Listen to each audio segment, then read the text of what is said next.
বন্ধুরা এত হয়েছে দেখুন, তুললেও শেষ হচ্ছে না। একবার শুধু একটা গাছ এনে বসিয়েছিলাম, তারপরই প্রতি বছর এত প্রচুর পরিমাণে চারা বেরোয়, বলে প্রকাশ করতে পারা যায় না। নিশ্চয়ই বুঝতে পারছেন, এটা হচ্ছে কালমেঘ গাছ। কালমেঘের যে কত গুণাগুণ, আমাদের শরীরের পক্ষে যে কত উপকার, সেটা বলে প্রকাশ করতে পারা যায় না। আমি শুধু আমাদের খাওয়ার জন্যে এটা লাগাই নাই বন্ধুরা। আমরা তো সকালবেলায় খালি পেটে এই রস আমরা তো খাই, তার সাথে সাথে বর্ষাকালে এই যে আমার বাগানে গাছ যত আছে দেখতে পাচ্ছেন, এই গাছের ফ্রি একটা কীটনাশক আমি এই তৈরি করি এই পাতা রস দিয়ে।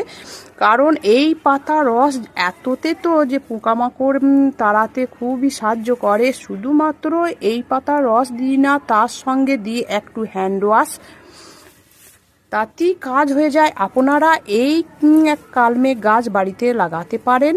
লাগালে আমাদের তো শুধু আমাদের শরীরের পক্ষে তো উপকার হবে, বাগানে গাছে একটা ফ্রি কীটনাশক তো পেয়ে যাব। তাই ভিডিওটি ভালো লাগলে প্রচুর লাইক করবেন, কমেন্ট করবেন এবং সাবস্ক্রাইব করে আমার সবুজ বিলা ইউটিউব চ্যানেলের পাশে থাকবেন।